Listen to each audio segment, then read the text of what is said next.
Yes, so a bit of a change of topic. So look, I'm looking at page 29, budget paper 3, table 2.5, and notice that as expected, there isn't a budget line for safe schools. So that's correct? Yes, that's correct, Senator Rice. Yep. And so safe schools not going to be getting any further funding from this government beyond June this year. That's correct, Senator, as was indicated sometime in the first half of last year. Yep, and the funding has ended because basically a decision was made not to renew the funding. Well, the contract with the Foundation for Young Australians comes to an end, and as was made clear early last year, we will make all of the resources available as part of the Student Wellbeing Hub. They continue to be available to states and territories to utilise as those states and territories deem appropriate with their school communities and parents according to their policies. But you made a decision to not renew the funding?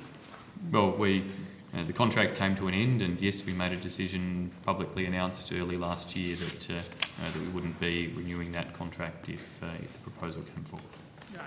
And so now also looking at that table, looking at the National School Chaplaincy Program, so that funding is currently due to end by the 30th of June next year. Mm-hmm. So will that also be the end of the school chaplaincy program? Well, no decision has been made on that yet. So the school chaplaincy program may get another round of funding? As I say, no decision's been made on that. There have been no budget discussions in that regard. What have you had any discussions or negotiations with state government, with other stakeholders about funding for chaplains beyond June of next year? I've had a couple of stakeholder groups who've come to me over the course of the last year at various times to make their proposals.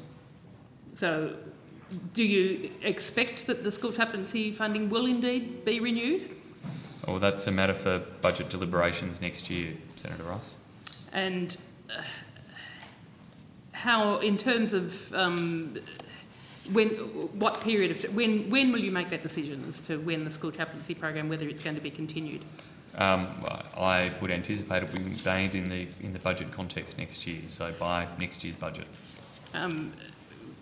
Do you expect that there will be other advocacy and lobbying to get a decision on the school chaplains program well before then? I, as a minister, have become incredibly used to lots of advocacy and lobbying in lots of different directions, Senator. So, yes, I anticipate advocacy and lobbying on just about anything that is in the budget or could be in the budget. So, you wouldn't share with us, whether you consider the mood of the government would be at this stage, whether to renew the school chaplaincy program or not? Well, it's a matter for budget deliberations, and not only would it be inappropriate for me to try to guess the thinking of the Expenditure Review Committee of Cabinet, it would also be rather courageous of me to seek to guess what the ERC might think at a given point in time. But it's certainly an open question, and there is a possibility of it being renewed, unlike the situation we're in with the Safe Schools program. It has not been the subject of any decision or discussion to date. Okay, thank you. Thank you, Chair.